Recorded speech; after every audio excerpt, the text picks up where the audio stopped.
soluciones técnicas a las coberturas solicitadas por los asegurados, velar por una recuperación efectiva de los impagos reportados, logrando la mínima pérdida posible y niveles de siniestralidad óptimos.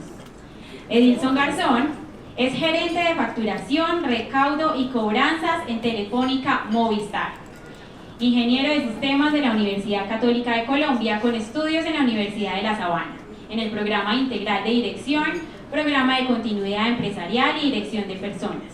Tiene estudios en Universitas en Barcelona y Financial Times con IE Business School en Global Management Program, entre otros. Más de 20 años tiene también Edilson de experiencia en procesos transformacionales en facturación, recaudo y cobranzas en el sector telcos para clientes masivos y corporativos, liderando diferentes proyectos tecnológicos, financieros y productivos. Y tenemos también a nuestro moderador del panel, José Ignacio Dávila, jefe de crédito, como les contaba ahorita, y cartera de Novaventa, compañía del Grupo Nutresa. José Ignacio es profesional con más de 20 años de experiencia, acompañando áreas de crédito, cartera, garantía, cobranzas y recaudo en el sector financiero y real. Muchas gracias a todos por estar acá y adelante el espacio de ustedes. Bueno, muchas gracias, buenos días a todos y bienvenidos.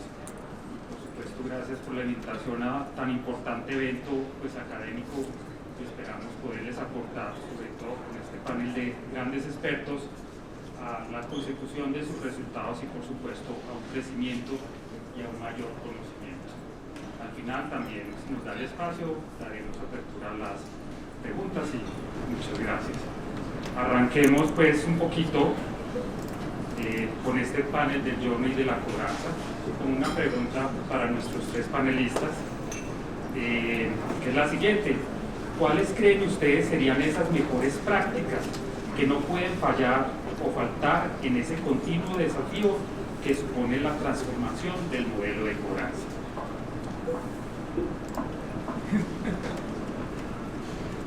Bueno, buenos días para todos. Lo primero es entender que la gestión de cobranza no es en sí solamente el recobro. La gestión de cobranza es una relación que también se construye con ese cliente deudor, una relación que permita primero identificar esas razones de impago que lo llevaron al impago, porque partiendo de esas razones la gestión puede ser diferente. Lo segundo es buscar solucionar esa situación, ¿cierto? Lograr al final el pago, y en esa medida hay varias cosas que son importantes. Lo primero, y yo creo que es el éxito en Solunion Seguros, y es que el cliente perciba que ese contacto no es un contacto esporádico, sino que es un contacto continuo, un contacto que permita tomar acciones oportunas, ¿cierto? Dependiendo como de lo que se vaya dando en esa gestión. Y ahí hay algo importante resaltar, y es en ese sentido hay que asignar un responsable. Hay veces hacemos la gestión por cualquier persona entra y llama simplemente a hacer una recordación. Y como hablamos de una relación, pues es importante establecer un responsable de hacer esa gestión de recuperación. Lo otro es tener claro que es importante dar diferentes alternativas de pago, alternativas que sean eficaces, pero que también sean adaptables a la situación de cada deudor. Quisiéramos, hay veces, poder recuperar la cartera de inmediato en un solo pago, pero hay veces no es así, hay veces no es tan sencillo, y es preferible demorarnos un poquito en recuperar que no recuperar nada. Y es ahí donde tenemos que buscar esas alternativas de pago. Otro tema importante es el tema de tener procesos claros y definidos para toda la fuerza de cobranza, procesos que les permitan tener independencia a esa fuerza de cobranza. Y lo otro que diría yo es una rutina de seguimiento con esa misma fuerza de cobranza. La cobranza no puede ser individual, la cobranza tiene que ser también colaborativa con todo el equipo, y ahí esas rutinas de seguimiento, de poder saber cómo va cada uno con la cobranza, toman real importancia. Muchas gracias. Sobre la misma pregunta.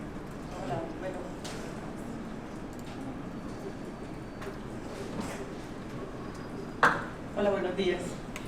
Yo diría que parte del cambio que nosotros hemos venido percibiendo durante tantos años en el tema de cobranza es entender que el área de cobro no es un área aislada, que debe trabajar en sincronía con todas las áreas de la empresa.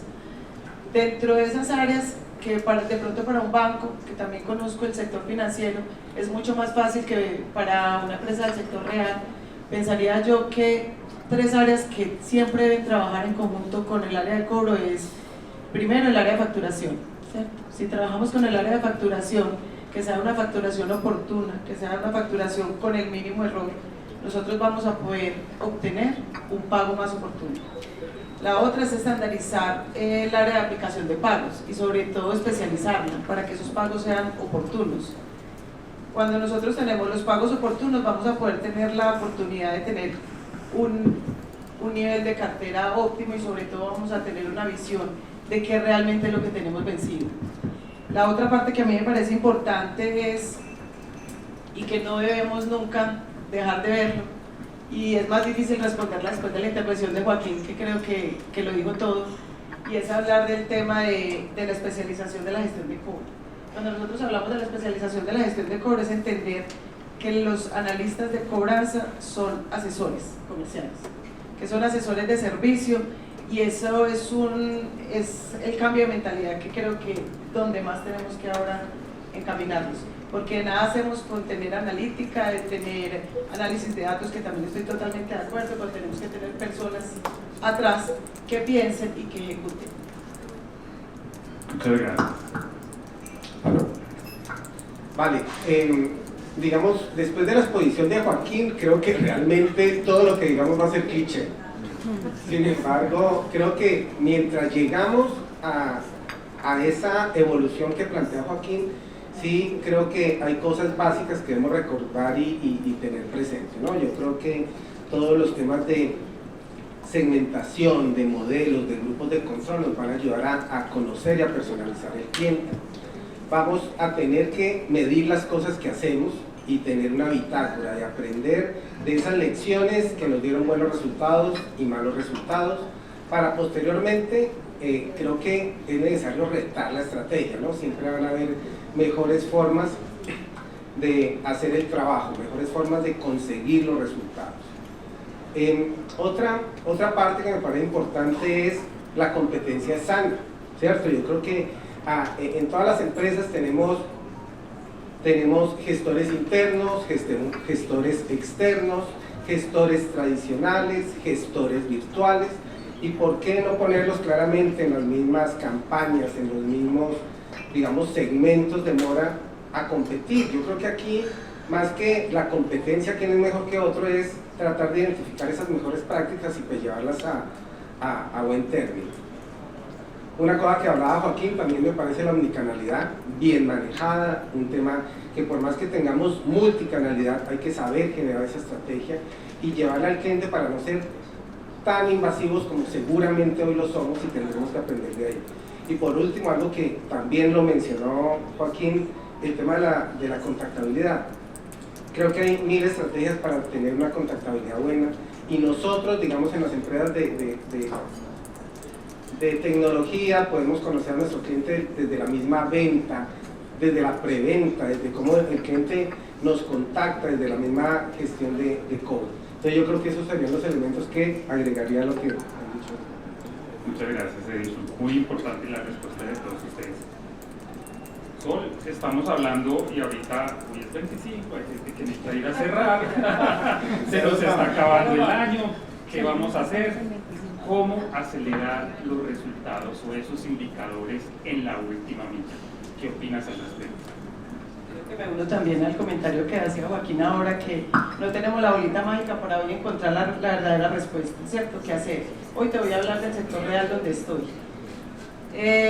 Siento que lo más importante es trabajar con el área comercial, ¿sí? Hoy a todo el mundo lo van a presionar comercialmente por sus ventas, y a nosotros nos van a presionar todo el tiempo por nuestro recaudo. Por lo tanto, no podemos trabajar por separado.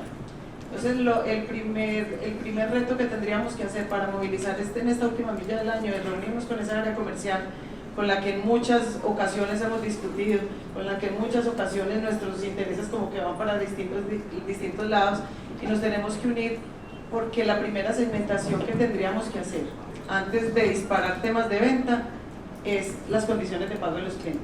O sea, yo hoy no podría pensar en crecer las ventas y en recuperar una cartera si yo no tengo claro cuál es la condición de pago de un cliente en este último trimestre del año, bueno, en el trimestre ya que ya se acabó. Entonces, esa reunión con el área de ventas es tan básica como que nosotros desde el área de cobro mostremos: esta es nuestra data de clientes, estas son sus condiciones de pago, este es su hábito de pago, que es parte del análisis que nunca se nos puede olvidar, porque ya la segmentación creo que pasó también a otro nivel y tenemos que empezar a hablar es del hábito de pago del cliente. Nosotros tenemos que tener identificado cuál es su verdadero comportamiento. Entonces yo me siento con el área de ventas y le digo: listo, estos clientes me pagan a 30 días, estos a 45, estos a 60. Estamos en noviembre. Si tú te vas a enfocar en las ventas grandes a los clientes de 45 días, se te va a acabar el año y vas a tener el total de tu cartera ahí. Entonces nos vamos a sentar con ellos a definir esas metas. Hay que sentarnos con el área de crédito porque tenemos que tener definido un indicador de apetito al riesgo. Debemos saber también hasta dónde queremos crecer y a quién le vamos a otorgar el crédito. En el área de cobro, definitivamente también tenemos un indicador que para mí es supremamente importante, es el DSO, los días que nos estamos demorando en recuperar la cartera. Tiene que estar tan claro que nosotros debemos saber cuánto es el DSO de cada uno de nuestros clientes. Ahí nosotros vamos a poder enfocar nuestra estrategia de recuperación. Entonces, metas claras, definición estratégica de ventas y todo nos vamos a volcar a cobrar. Y no vamos a dejar de lado los clientes que nos han pagado siempre bien. Para mí, en este último bimestre del año, es enfocarnos en los clientes que siempre nos han pagado bien, que muy probablemente sean los del nivel 1 de los que habló Joaquín. Nadie va a dar nada si no va a obtener un beneficio, hasta en la Biblia lo dice. Entonces creo que en esos son los que nos vamos a enfocar a darles los beneficios para que nos paguen oportunamente y que nos paguen anticipadamente. Muchas gracias, Sol. Importante respuesta, no hay que salir corriendo por la puerta ahorita. No. Esta pregunta, por supuesto, Edilson, ustedes están en un sector tecnológico de punta, donde la tecnología, casi que ustedes son pioneros en muchas cosas. Esta pregunta es: ¿qué falta para asegurar esa cobranza digital? En estos momentos que los clientes piden sobre todo una atención mucho más personalizada. Vale, una pregunta bien interesante. Yo creo que lo que le falta a los modelos inteligentes de cobranza es el conocimiento del comportamiento y hábitos del cliente. Y esto es lo que deberían permear a lo más, digamos, íntimo de su código. Y aquí de pronto me explico. Uno ve que la información del cliente, de los datos del cliente la tenemos a montones, desde el mismo momento, como lo decía, de la preventa, de la venta, qué es lo que le gusta comprar al cliente, por qué canales le gusta contactarnos, toda la información que recogemos de hábitos cuando hacemos la gestión de normalización de las obligaciones, de todo lo que el cliente nos solicita, nos reclama, nos dice: oiga, esto está bien, esto está mal. Entonces creo que hay un montón de información que nos tiene que servir para algo, y póngase en el lugar de un cliente cuando una empresa lo conoce, cuando el cliente, la empresa sabe que el cliente paga de forma presencial, y qué bueno que la empresa le diga: mire, el punto más cercano a donde usted vive es en la esquina, o mire, el centro de experiencia donde hay una máquina de recaudo es este y le queda a 2 cuadras de donde usted vive. O si yo pago digital, que la empresa sepa si yo pago por Bancolombia, por Nequi o por la página de Movistar, y si ya lo sabe, pues sencillamente me diga: mire, le recuerdo su forma más fácil de pagar. Y de ahí podemos tener 1000 casos de uso que lo veremos en temas de analítica, donde el cliente se sienta realmente personalizado. No todas las estrategias de normalización son las mismas para todo el mundo. Tiene que estar a la medida del cliente, y eso es lo que debería ser toda la información que conseguimos. Para esto, bueno, modelos analíticos, para esto tenemos que acercar modelos más personalizados. Ya hoy todo esto lo detectamos con tecnología, lo detectamos con analítica de datos, pero hay un concepto nuevo y es la ciencia del comportamiento. Acá, que esta es una derivada que hoy se llama la IoB, ¿cierto? Que es una extensión de la IoT, del Internet de las Cosas. Ahora es el Internet del comportamiento, ¿cierto? El Internet of Behavior. Entonces este maneja los tres conceptos: tecnología, analítica de datos y comportamiento, a la ciencia del comportamiento, y es tanto descriptiva como proactiva, y esta nos va a permitir inicialmente analizar claramente, pero también nos va a permitir saber qué variables mover o influir para determinar el logro de un resultado que queremos. Esta nueva tendencia, digamos, tiene más cabida en ese momento en los temas de marketing, de consumo masivo. Sin embargo, yo la veo supremamente próxima a los temas de cobranza. Muchas gracias, Edilson. Está claro que la tecnología per se no es sola. Necesitan modelos y una muy importante interacción por parte de las personas. Muchas gracias. Ana, hablando un poquito de esa experiencia de clientes, ¿cómo debe ser realmente esa experiencia para que el journey del cliente de pago se dé? ¿Cómo consideras tú que esa experiencia debe ser? Bueno, lo decía ahora, que la gestión de cobranza, más que recobrar, es lograr una relación con ese cliente y con ese deudor que lleve finalmente al pago de esa obligación en mora. Y en ese sentido, una de las cosas que toma relevancia es ese acompañamiento que hay que hacerle a ese cliente, a ese deudor. Y aquí volvemos y hablamos de esa gestión continua, de esa gestión que no sea esporádica, una gestión donde el cliente perciba que lo estamos acompañando. No es una gestión que sea de ataque, que sea invasiva con el deudor, sino que sea de acompañamiento, que el cliente perciba que lo que estamos haciendo es apoyándolo para que salga de esa situación. Y aquí pues hay varias cosas. Segmentar los clientes, hay muchas formas de segmentarlos, pero aquí podemos hablar de 4 tipos de clientes y es importante entrar a diferenciar esos clientes. Tenemos esos clientes que quieren pagar y pueden pagar, y que al final no pagan porque hay una situación quizás administrativa, una situación de un malentendido que pueden llevar a que ese cliente no pague. Yo creo que esos clientes son los primeros que hay que atacar, porque son los que fácilmente pagan resolviendo la situación, ¿cierto? Están esos otros clientes que quieren pagar y que no pueden pagar, y eso no significa que los vamos a abandonar, al contrario, son esos clientes que tienen que tener mayor acompañamiento y apoyo para lograr con ellos diferentes alternativas que al final lleven a que paguen, ¿cierto? Vuelvo, insisto, hay veces queremos que nos paguen de una, pero hay veces es bueno esperar un poco y lograr finalmente el pago. Tenemos también esos clientes que no quieren pagar y pueden pagar. Estos son los más difíciles, aquí es donde también tenemos que entrar a tomar decisiones rápidas y oportunas. Lo ideal no es llegar a una cobranza judicial, pero hay veces tampoco la cobranza administrativa o amigable es la mejor. Entonces hay que identificar también a estos clientes para saber si con ellos podemos lograr algo a través de otros procesos.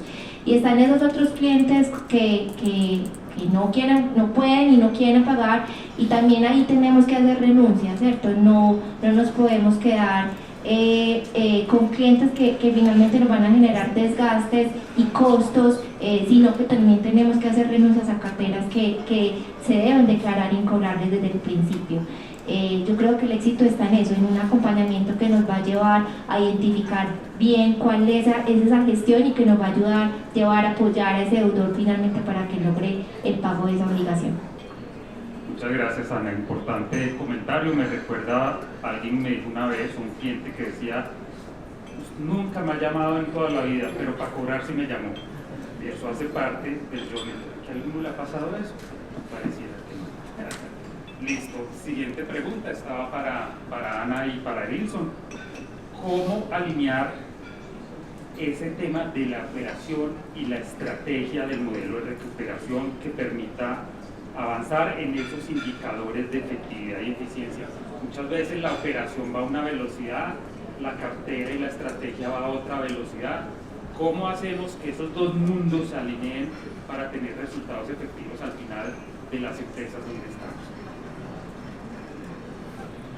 Bueno, ahorita lo decía Sol, el área de cobranza no es un área que trabaje sola, es un área que tiene que trabajar en acompañamiento de diferentes áreas. Lo manifestaba Sol con el área de facturación, con el área de crédito.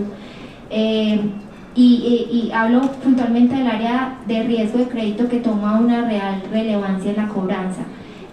Realmente la gestión de cobranza nace en el otorgamiento de crédito y es importante que la organización, que la compañía tome conciencia de eso. Un buen otorgamiento de crédito, un buen perfilamiento de ese cliente, el otorgar las líneas de crédito adecuadas va a evitar en sí que se llegue a un impago. Pero realmente lo decían ahora, la cobranza hace parte integral de ese ciclo, y si no hay, pues realmente tiene que haber cobranza. Y es ahí donde también la gestión de cobranza hace parte de ese proceso de crédito. El proceso de cobranza tiene que ser un retroalimentador del proceso de crédito.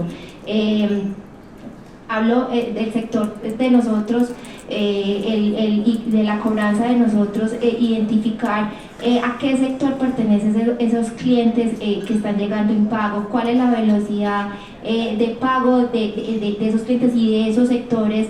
Ayúdame a retroalimentar esa área de riesgo. Y aquí toma también, nace algo importante, y son esos sistemas de información y de soporte que no solamente sirvan para hacer la gestión y el monitoreo de la cobranza, que sirvan para recopilar la información, que sirvan para también, digamos, documentar toda esa información clave que permita retroalimentar ese proceso de crédito, pero a la vez que esa área de riesgo tenga acceso a esa información, porque realmente es un ciclo de otorgamiento y de cobranza que se tiene que estar retroalimentando. La venta y la cobranza no pueden ir separados, tienen que ir en conjunto, y aquí también hay algo que resaltar, y es que tenemos como muy en la cabeza que finalmente una cobranza puede acabar con la venta. No todas las cobranzas acaban con la venta.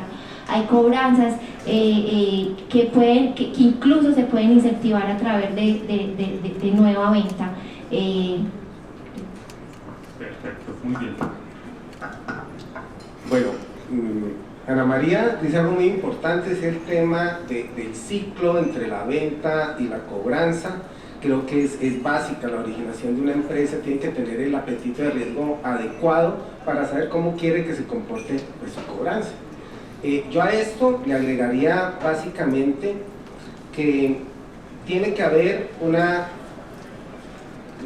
correlación, una comunicación, un feedback entre las áreas que hacen la gestión y el área que genera la estrategia. Creo que si el que hace la estrategia se la guarda al interior de la empresa, hombre, no está haciendo nada.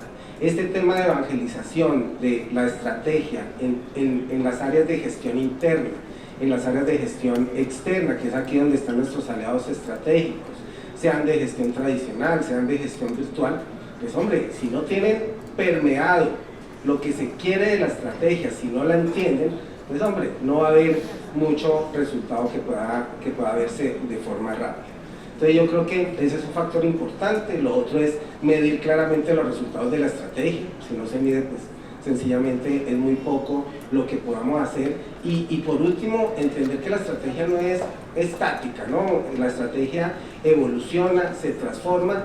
¿Y cómo evoluciona y se transforma? Pues en base o con base en lo que retroalimentan los gestores de cobro y lo que, digamos, nos reportan los análisis. Entonces creo que eso sería...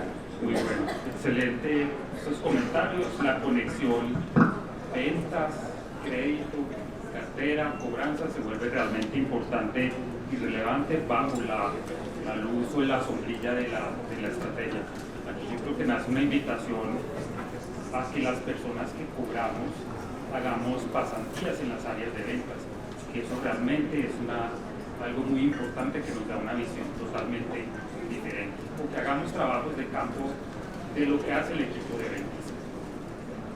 Sol, ¿cómo se ha venido transformando los modelos de segmentación de la cartera vencida? ¿Qué cambios estamos viendo en este aspecto? Mira, yo creo que el principal cambio, y lo hemos hablado hoy durante toda la mañana, ha sido que la segmentación del cliente se tiene que basar en el conocimiento del cliente. Nosotros debemos conocer al cliente desde el inicio, como le decías tú ahora, desde el inicio del otorgamiento del crédito hasta su comportamiento habitual de pago. Entonces, basados en el conocimiento del cliente, nosotros vamos a poder hacer una gestión estratégica personalizada. Me van a decir que entonces los volúmenes de cartera, que qué vamos a hacer con los volúmenes altos, que qué vamos a hacer con las personas que les asignamos 300 cuentas, que las tiene que llamar. Y pienso que parte de esa segmentación va a reducir ese mismo número de clientes que tiene, porque dependiendo de cuando ya conocemos al cliente vamos a saber cuál va a ser el canal que vamos a utilizar para cobrar. Entonces, si yo segmento a los clientes dependiendo de su hábito de pago, de su comportamiento de pago, de su historial de pago, voy a tener lo que nos mostró ahora Joaquín en varios segmentos y voy a decir, siempre voy a encontrar un Pareto, que eso nunca va a cambiar. Creo que durante todos los años de la vida en cobro siempre vamos a tener un Pareto, y ese Pareto principal es el que nosotros le vamos a dar el foco inicial con asesores personalizados. Entonces, la primera segmentación por comportamiento de pago. Después vamos a mirar el sector en el que está, que también es importante, ¿cierto? Porque eso nos va a traer, puede que el cliente a nosotros nunca nos vaya a caer en impago, pero está en un sector de riesgo. Y cuando sabemos que está en un sector de riesgo, vamos a tener que intensificar la comunicación con ese cliente. No el cobro, porque nos volvemos invasivos, sino la comunicación, que era lo que decía Dilson ahora. Es hablar con él, es contarle cómo, preguntarle cómo va, y ahí vamos a empezar a tener pues como datos diferentes. Y cuando ya tengamos segmentada la cartera, no voy a decir que la edad de mora no importe, obvio, la edad de mora siempre va a ser una segmentación que nosotros como en el área de cobro nunca la vamos a dejar de lado, pero tiene que ir acompañada del comportamiento del cliente. Cuando lo tengamos así definido, ahí sí vamos a identificar qué tipo de asesor le va a cobrar, porque también nuestros analistas tienen que estar segmentados dependiendo de sus capacidades y sobre todo de su capacidad de persuasión. Si es una persona que está nueva, nosotros debemos decirle, la vamos a colocar en llamar esa masa de clientes que creo que también evolucionamos, y parte de eso soy yo, evolucionamos en que las mayores volumetrías se lo damos a los clientes más que nunca caían en mora, o los que siempre se mantenían de 1 a 5 días de mora, porque esos son los que pagan fácil. Entonces a esos mandémosle unicanalidad, y ahí es donde tenemos que hacer un cambio también de mindset, porque nosotros hoy debemos entender que a esos son los que jamás debemos descuidar, y a los que más asesores especializados les debemos colocar. Ahí evitamos que caigan en impagos. Se definen canales, se definen asesores especializados y se van a definir momentos de cobranza, que también eso es supremamente importante. No es lo mismo yo cobrarle a alguien que nunca ha caído en morosidad 3 veces a la semana que a una persona que constantemente me está cayendo en morosidad. Y a esa persona, más que una intensidad de cobro, le tengo que hacer una calidad de cobro. Puede que no sea sino una vez al mes, una cita presencial, donde yo me siente con él y pongamos todas las cartas en la mesa. Perfecto, muy buena respuesta. También aquí da una reflexión de que la segmentación de ventas se debe mantener en la segmentación de cobranza. O sea, el cliente sigue siendo tan importante en su momento de ventas como en su proceso pues, de cobranza por la situación que haya sido. Esta pregunta es para Ana y para Suma. Hablemos un poquito de los modelos de liderazgo. ¿Qué cambios deben tener esos modelos o la cultura organizacional pues para que nuestros equipos lleguen a esos altos desempeños y a esos niveles de cobranza que queremos tener? Es que yo pienso también que durante estos años también de experiencia que he tenido, el modelo de liderazgo ha cambiado tanto que uno tiene que diferenciar entre el modelo del líder y el modelo del gerente, ¿cierto? El líder se debe enfocar en el ser y el gerente en el hacer. No estoy diciendo que ninguno de los dos modelos vayan en contravía. Hay personas que están dispuestas para ser gerentes, trabajando en el hacer, en la estrategia del día a día, y hay líderes que son los que están encaminados a llevar el mensaje de visión y valores. El que da el ejemplo es el líder. El líder es el que todo el tiempo está actuando para que su equipo de trabajo lo haga de la misma forma. Y el gerente va dictando las pautas para que esa estrategia se haga. La presión, el que estás haciendo ahora con la virtualidad, ahora la gente trabajando desde la casa, creo que es más difícil conseguir ser líder que conseguir ser gerente, porque nos encontramos con que los gerentes nos acostumbramos a medir, y si está en la casa lo vamos a seguir midiendo, el líder es el que tiene hoy el reto de cómo hacer bajo su ejemplo para que lo sigan.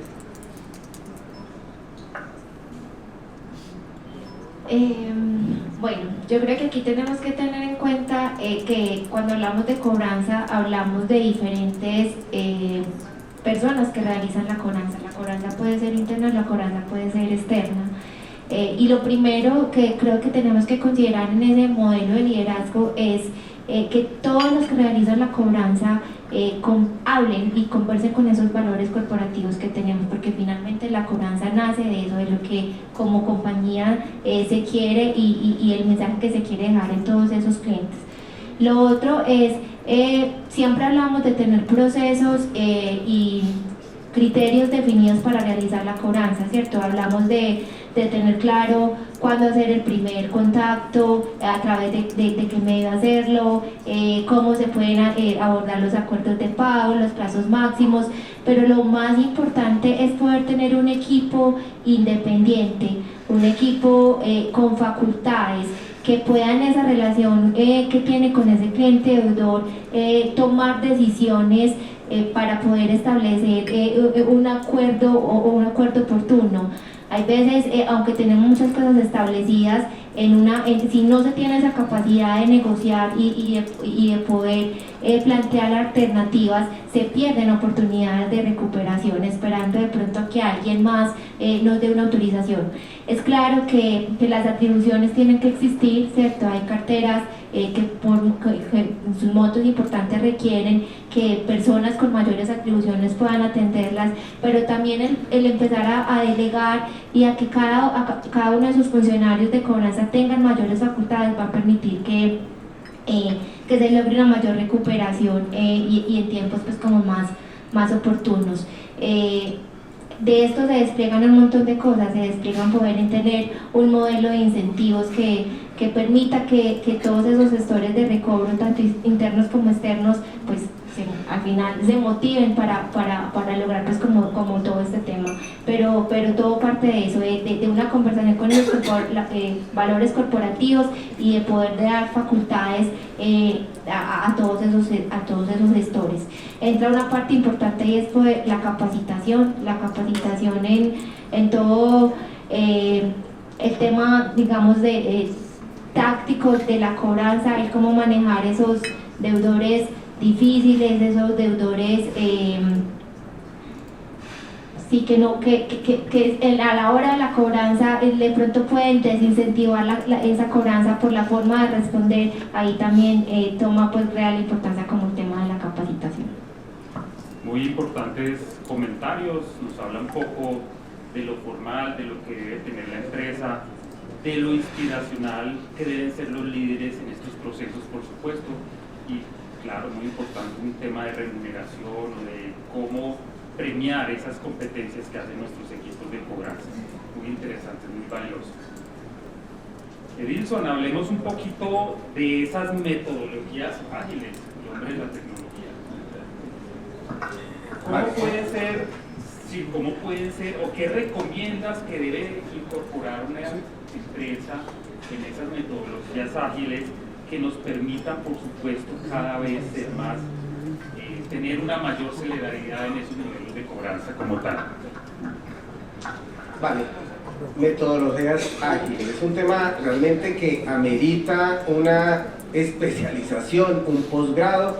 Por lo tanto, lo que yo les hable acá realmente va a ser desde mi punto de vista de la adopción de la agilidad como parte de la organización de los procesos. Entonces, si me preguntan al final de agilidad, seguro les quedo viendo la pregunta, pero bueno, hablemos primero, no sé, la agilidad se remonta a los temas de la ingeniería de software y los temas de desarrollo. Sin embargo, hoy ya ha evolucionado mucho el concepto y uno habla de agilidad como la respuesta ante esos entornos cambiantes, complejos, y la academia la denomina como esos entornos BUC, que por sus iniciales marcan el tema de volatilidad, el tema de la incertidumbre, el tema de la complejidad, el tema de la ambigüedad. Entonces, si uno habla de volatilidad, es que, como lo decía Joaquín, esto va en un crecimiento a una velocidad exponencial, ¿cierto? Entonces nos toca estar en constante cambio. Cuando hablamos de incertidumbre, entonces hay mucha disrupción, entonces no somos capaces de prever lo que viene. Cuando viene ya los temas de complejidad, pues hombre, ya los problemas no son lineales, son problemas que interconectan muchas variables interconectadas. Y cuando hablamos de ambigüedad, hombre, la realidad es dinámica y no nos deja ver qué información realmente es la más valiosa. Entonces, digamos, por eso el sentido de la agilidad. Ahora, ¿qué es ser ágiles? Ser ágiles es sencillamente, digamos, actuar con velocidad ante los cambios del mercado, priorizando indicadores y adaptando la organización. En términos saludables, uno dice, es la creación de equipos multifuncionales con una visión conjunta y con autonomía para lograrlo, ¿cierto? Eso es como, digamos, lo que dice la academia y todos estos conceptos súper básicos. Ahora, hablando un poquito más desde mi experiencia, si uno fuera a adoptar, digamos, un tema de metodologías ágiles en su empresa, pues hombre, eso no es de un momento para otro. Y lo primero que yo diría, y fue parte como lo hizo Telefónica, es toda la evangelización de los valores y los principios ágiles, que pues son la base para cualquier modelo de agilidad.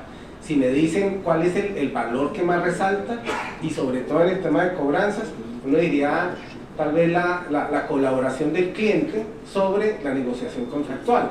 Y aquí empieza una de las metodologías a hacer foco, y es el pensamiento de diseño, el design thinking, donde nos permite realmente conocer al cliente, saber la necesidad del cliente, a generar ideas disruptivas para, digamos, adaptar, para experimentar, para testear y al final volver fiel al cliente, ¿cierto? Y darle medidas, digamos, que puedan adecuarse a la situación real del cliente.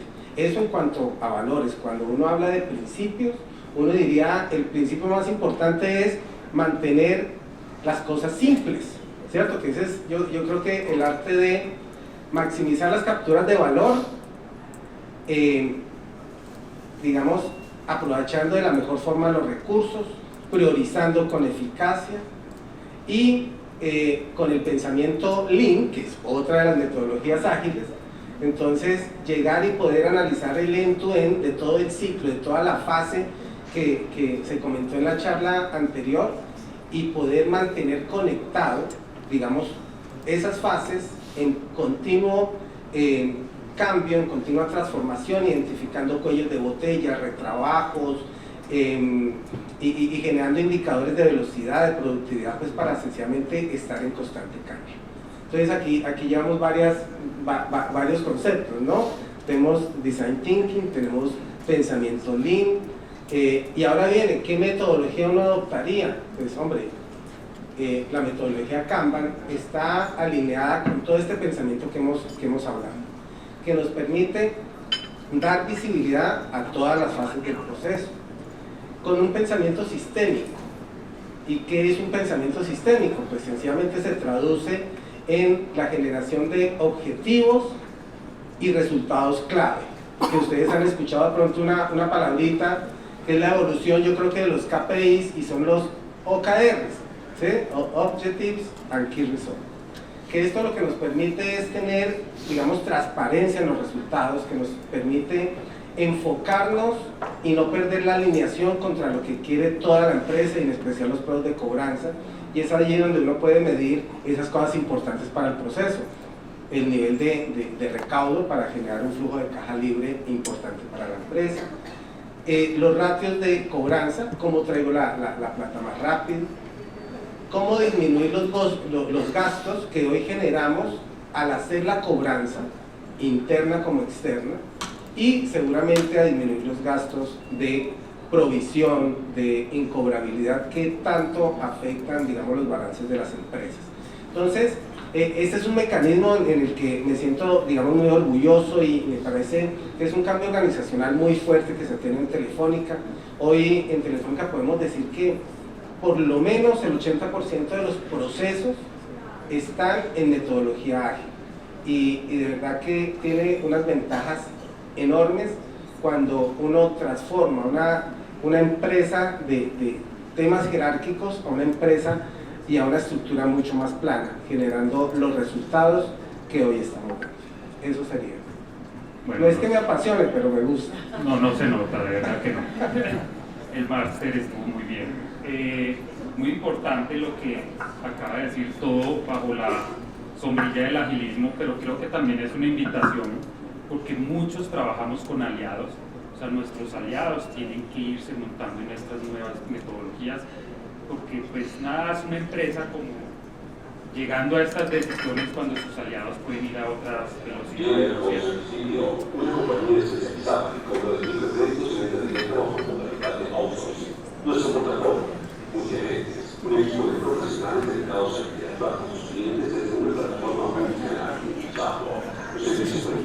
Para que se despierten un poquito. Listo.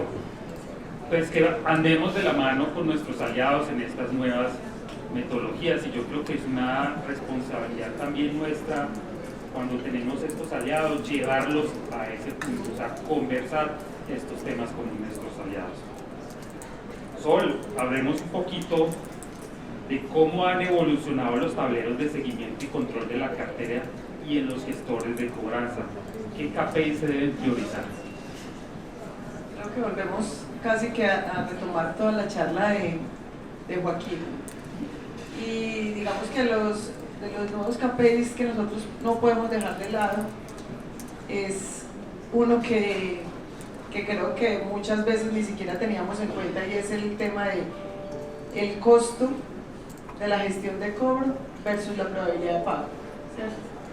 Ese no lo habíamos tenido en cuenta casi nunca, y creo que a partir de ahí nosotros podemos segmentar una buena estrategia.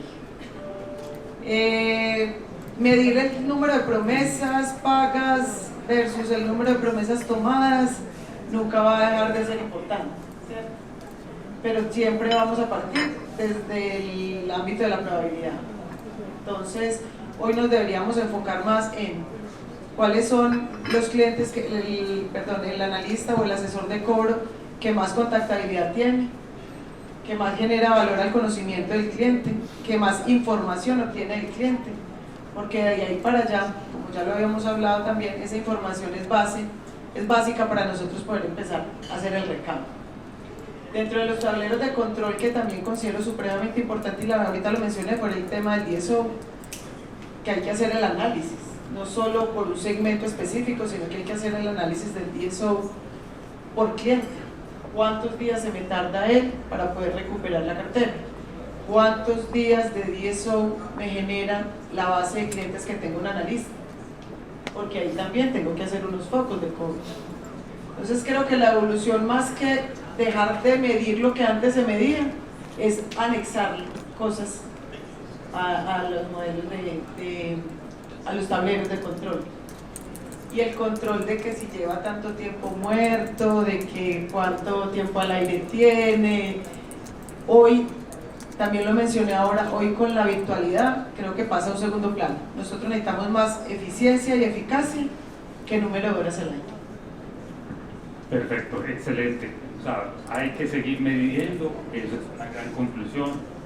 La medición siempre hay que tenerla presente, porque pues el resultado al final del mes hay que tenerlo claro, y por más que hablemos de liderazgo, compensación o cualquier tipo de cosas, la medición sigue siendo un objetivo importante aquí. Lo que no se mide no se cumple. Edilson, hablemos un poquito de dónde poner foco o prioridad para producir cambios potentes en los modelos de cartera y cobranza en empresas del sector financiero, y cómo elevar esa efectividad en mayor eficiencia y productividad. Bueno, acá básicamente, y algo muy personal de lo que pienso desde mi experiencia, yo creo que continúo con esa línea que ha estado toda la mañana, y es el tema de la evolución de la analítica, el tema de que esa analítica se alimente de Machine Learning o de algunas otras, digamos, ramas de la inteligencia artificial, con el objetivo sencillo de conocer al cliente, ¿cierto? En la medida que, reitero, demos tratamiento diferenciado al cliente, pues va a ser mucho mejor. Ahora, esta analítica no se hace sola, ¿cierto? Y como lo mencionaban, las áreas de analítica cada vez están más presentes en las empresas. Cada vez se vienen generando, ya sea como una nueva capacidad de la empresa, o sea como una, digamos, acomodación de lo que hay, ¿no? Siempre hemos tenido las áreas de Business Intelligence, pero entonces ahora ya se le está metiendo analítica. Hay empresas que tienen dos áreas, BI y otra analítica. Hay otras que tienen analítica en todas sus áreas de procesos donde se necesita. Hay muchos esquemas y creo que en este momento decir cuál funciona mejor dependerá de la realidad de cada empresa. Entonces sí creo que la analítica, cuando vemos que la analítica es diagnóstica, es predictiva, es prescriptiva, bueno, hay otra que se me pasa, genera, digamos, muchos resultados a nivel de las empresas, y eso es lo que precisamente las empresas quieren tener, ¿cierto? Que es lo que genera la analítica, genera menores costos, creo que eso es indiscutible, genera el tema de mayor eficiencia, y en aquellas áreas de mercado masivo, de marketing, pues genera mejores precios y da la posibilidad de competir con los grandes. Entonces creo que la analítica definitivamente hay que montarla en las empresas indistintamente de su tamaño y de su sector. Ahora, para hacer analítica pues se requieren datos, ¿no? Los datos son la base del éxito o del fracaso de cualquier modelo analítico, y si hay datos cerrados o sesgados, pues los modelos van a perseguir esos mismos patrones sesgados o erróneos. Entonces hay que trabajar en la calidad del dato. Y para trabajar en la calidad del dato, cuando una vez lo tenemos ya superado, pues hay que recolectar y estandarizar toda esta información para ahora sí hacer precisamente los casos de uso que arroja la analítica. La analítica no es algo que nos dé la respuesta a todo, pero sí nos podemos preguntar algo y decirle a la analítica, venga, ¿cuál es la mejor forma de resolverlo? ¿Cierto? O sea, y menciono, no sé, otro caso adicional que estamos intentando hacer en nuestra empresa, y es sencillamente conocer al cliente y decir, usted, señor Pedro, se está demorando mucho en hacer su pago. Esto quiere decir realmente que usted no está ubicado en el ciclo de facturación correcto. Entonces, mire, su mejor ciclo es el ciclo del 25 o el ciclo del 5, porque ya sabemos que usted ahí tiene el flujo de caja necesario para generar su pago. Otro ejemplo que sencillamente estamos haciendo, ¿cuál es el mejor día para que, Dios no quiera, llegue el momento de suspender el servicio? No a todos podemos tratarlos por igual. Entonces yo sé que Sol paga muy bien, pero sé que Ignacio, hombre, él se deja un poquito y hay que presionarlo. Entonces ese tema son los resultados de la analítica que nos toca hacer. Entonces creo que esos serían los focos. Gracias. Muy buenos comentarios. A veces creemos que la analítica es solo de los de mercadeo o los de ventas, y eso es solo allá, y ellos son los únicos que conocen al cliente. Yo creo que hay que aprovecharnos de esa información y complementarlo con la analítica de la cobranza. Yo creo que hay un potencial muy importante, porque realmente esa combinación del conocimiento del cliente con lo que le está pasando en algunos momentos de verdad se vuelve muy importante para todos nosotros. Ana, ¿cómo acompañar de manera más potente ese journey de impago de los clientes con esa visión panorámica 360 que involucre todos los actores de la cadena de la cobranza? Bueno, es importante la comunicación entre los diferentes stakeholders, ¿cierto?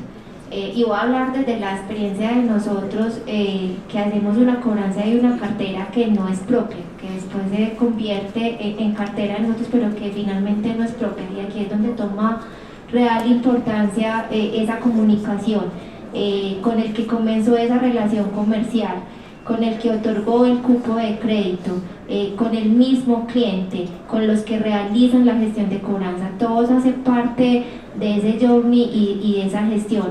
Tiene que ser un proceso interactivo, un proceso constante que permita lo hablábamos ahora, conocer bien cuáles fueron esas situaciones que llevaron a ese cliente a esa situación de impago, para a la vez poder pues dar alternativas que permitan finalmente lograr esa recuperación, alternativas adaptables.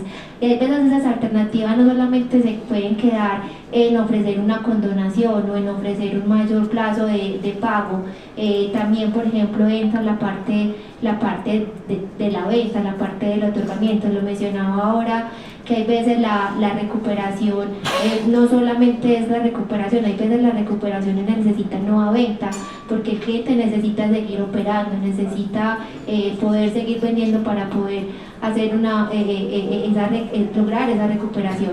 Entonces ahí es la comunicación con todos esos stakeholders que participan desde el otorgamiento hasta la cobranza, toma real, es lo más importante, y una comunicación que sea oportuna para también poder resolver y tomar acciones oportunas con esa cobranza. Perfecto, yo creo que aquí tenemos 3 sectores muy diferentes, con unas enseñanzas muy importantes para nuestros procesos. Yo les agradezco mucho los comentarios que hemos hablado de tecnología, agilismo, liderazgo, hemos hablado de temas de tecnología que creo que le aporte a todos ustedes. Les agradezco mucho. No sé si tengamos alguna pregunta o alguna inquietud por parte del público.